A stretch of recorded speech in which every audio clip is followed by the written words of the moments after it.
This is an update of the Power Grid project. Hi, I'm Ankit Mishra, project lead. I, along with my team, Mr. Veen Dao and Mr. Kunal Rajput, would like to present a short recap and some key project updates. In the previous presentation, we had discussed in detail that the general motivation of the project is the cost optimization of the power grid. We often come across days when the instantaneous cost of energy is 20 times more than the nominal prices for the non-peak times. This generally happens because of forced generation by costly sources or methods to meet the increased demand. What this essentially means is that the rise in the price is caused by technologies which cost more for generation per kilowatt hour. The concept has been to store energy when the demand is less, whilst generation happens with cost effective technologies. The the idea of load shifting is based on a simple principle that energy generated using low cost technologies when in excess, that is, when the demand is low, can be stored and consumed during the peak hours instead of switching to a non pocket friendly technology for generation during that time.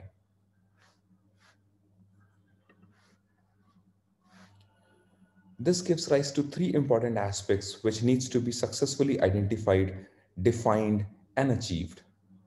First one being the assessment of the feasibility of any such methodology. In order to go any further, we need to understand the cost and availability of these technologies, assign weighing factors based on important parameters. This would help us in defining clearly the cheapest and the most reliable technology, the second cheapest and the second most reliable technology, the third cheapest and the third most reliable technologies, and so on. Now, to understand the feasibility of this method, let's go through the algorithm. The algorithm says that if the cheapest and the most reliable source of energy satisfies the average energy requirement, stop. Of course, it's already cheap and you can't make it any cheaper as it's utilizing the most cheapest and the most cost effective technology. The average energy here means, for example, if you have 24 hours, the actual demand is sampled every hour, summed up, and is divided by the total number of samples, that is 24. This would similarly give demand averaged over weeks, a month, or even a year. The second aspect is the quantification of the net energy needed to be stored for optimization of the cost of mix. Now, the algorithm goes this way. If the cheapest and the most reliable technology doesn't satisfy the averaged requirement, then use the second cheapest and the second most reliable source.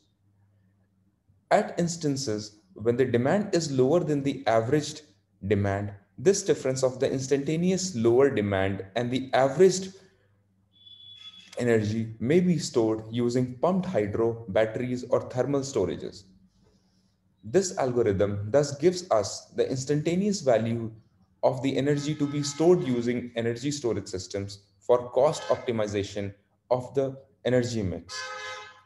Note, some other key parameters that influence the cost optimization would be MOUs between stakeholders favoring a particular component from the energy mix, like, say, solar or onshore wind, state regulations encouraging a particular technology.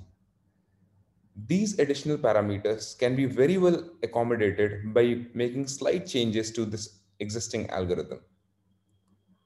The third and the final aspect is the selection of storage system based on the levelized cost of storages. This LCOS would include the product warranty cost, service cost, including replacement and safe disposal of the used assets. Thank you.